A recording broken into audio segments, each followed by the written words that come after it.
رژیم جنایتکار ایالات متحده آمریکا به تأسیسات صلح‌آمیز هسته‌ای جمهوری اسلامی ایران و نقض صریح حقوق بین الملل با تدبیر شورای عالی امنیت ملی و راهبری قرارگاه مرکزی خاتم الانبیا صلوات الله علیه، سپاه پاسداران انقلاب اسلامی با رمز مقدس یا ابا عبدالله الحسین علیه السلام در عملیات بشارت فتح پایگاه تروریستی آمریکا در العدید قطر را هدف تهاجم ویرانگر و قدرتمند موشکی قرار داد.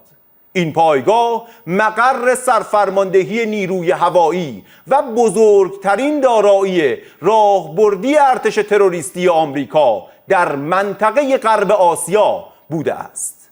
پیام اقدام قاطع فرزندان ملت در نیروهای مسلح برای کاخ Download Tribun X sekarang,